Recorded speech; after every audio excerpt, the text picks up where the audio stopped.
ብር እኔ ብር የት ላምጣ? ብር ልሆን እኔ ጤፍ የለም፣ በርበሬ አልቋል፣ ሽሮ አልቋል። ቤቱ ባዶ ነው። ቡና ካልጠጣን ወር ሊሞላታል። እሰይ ይበላችሁ፣ ምን አገባኝ። አያዳሜ ተንጋሃዛ ተንጋለ እየዋልክ ተንጋለ እያመሸ ተንጋለ እያደርግ ልጅ ውጭ ሀገር ነው እና እኔ ታዲያ ውጭ ሀገር በሆን ታዲያ ምን እየሰራ ነው? አባዬ 24 ሰዓት እናንተ ጋድማችሁ እየዋላችሁ እኔ እኮ 18 ሰዓት እኮ ነው የምሰራው። 18 ሰዓት። ኧረ ሀቢባ የሚባል ሰውዬ ማለት ነው። እውነትን የግን ይሄ ይች ልጅ ማለት ነው። አንቺ ብዬ ለማውራት በጣም ይከብደኛል። ሱብሃንአላህ ወንዷ ድምጿ ወንድ ነው የሚመስለኝና እውነቷን ነው ከምር። አባዬ አለች አባቷ ነው ማለት ነው ገንዘብ የሚጠይቃት። አባቷ ነው ገንዘብ የሚጠይቃት ማለት ነው። አዎ እንግዲህ ያልቋል እኮ ልጄ ይላል እንግዲህ አባትም ቢሆን እንዲሁም እኮ አልቋል፣ ጤፉም ማሽላውም አልቋል ይሏታል። እንግዲህ እንደዛ እያሏት ነው መሰለኝ። እውነት ከምር እንግዲህ አይረዱንም፣ እውነት ካወራን ማለት ነው። እውነት ካወራን ሀገር ያሉ ሰዎች አይረዱንም፣ ከምር አይረዱንም ነው። እኔ እንጃ፣ እኔ እናቴ ትረዳኛለች። ቢቸግራት እንኳን ቸገረኝ አትለኝም። ያንን ችግሯን ይዛ እንትን ትላለች እንጂ ልጅ ቸግሮኛል ላኪልኝ፣ ይሄ እኮ አለቀብኝ፣ ይሄ እኮ እንዲህ አለብኝ አትልም። ኧረ አለኝ ባይኖር ስቴት ይመጣል ብለሽ ነው የምትለኝ። ያላችሁ ወይ እንደዚህ ነው ወይ ቸግራችኋል ስላት ቢቸግረንስ ምን እንሆናለን አላህ ይረዝቀን ትለኛለች። እና አንዳንድ ጊዜ እንግዲህ ሌሎቻቸው ግን ተደወላችሁላቸው ምን ይላሉ? እንዲህ ነበረ፣ እንዲህ ሆኖ እንዲህ ፈልግ ነበር ግን ከየት ይምጣ፣ እንደዚህ ፈልግ ነበር ግን ከየት ይምጣ ይሏችኋል። ያን እንግዲህ እንድትረዷቸውና እንድትሰጧቸው ማለት ነው።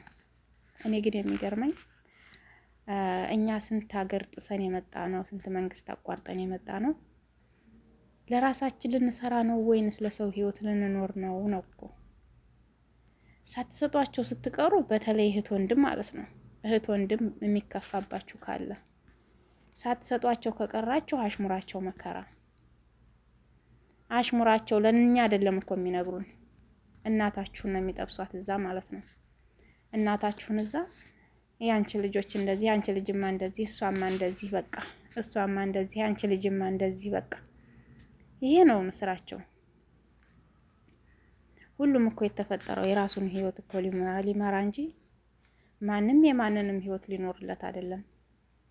ስንፈጠር ሁላችንም በየራሳችን ህይወት ልንኖር ነው። ስለዚህ እንደው ሰው ሀገር አረብ ሀገር የመጣችን ልጅ ሰራተኛ ወደ ሰው ቤት ደፋ ቀና እያለች ማን ነው የሰው ህይወት ኑሮ ያላት? ግን እኮ ስንልክ ያስደስተናል።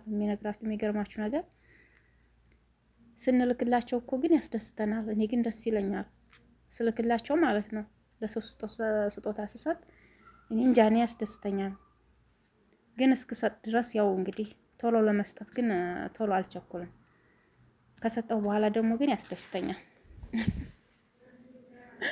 እና የሰው ህይወት ቅልጥ አድርገን ነው የምንኖረው ወላሂ።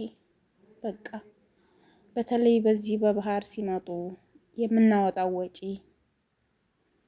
ለዚህ እንዲኮነ ሲሉን በቃ እነሱ እንዳይቸግራቸው እነሱ በቃ አመት በዓልን በተለይ ደግሞ በደንብ ተደስተው እንዲውሉ ለራሳችንም አናደርገው ለነሱ የምናደርገው። እኛማ ሰው ቤት አመት በዓል የለን፣ በዓል የለን፣ ኢድ የለን፣ ምን የለን፣ በቃ ሰው ቤት እንኖራለን ማለት ነው።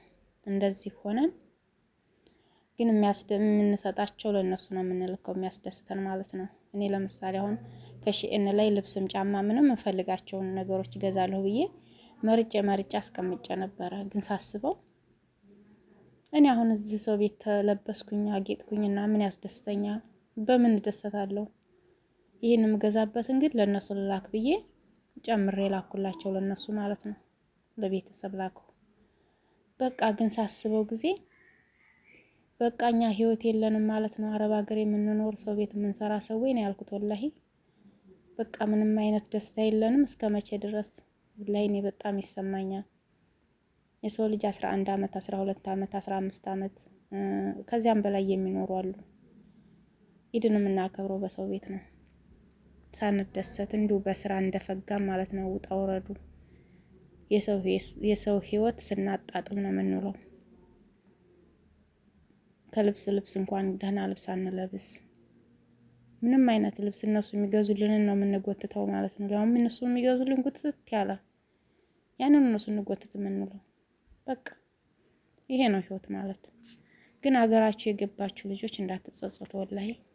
በሀገራችሁ ላይ በዓልና ዓመት በዓልን በደንብ ኢድን በደንብ ውላችሁ ክርስቲያኖችን በዓላችሁን ሙስሊም ኢድን ከቤተሰብ ጋር አጣጥማችሁ የምትውሉ በማንኛውም ነገር አጣጥማችሁ ነው የምትኖሩት እና እንዳትጸጸቱ ሀገር በመግባታችሁ።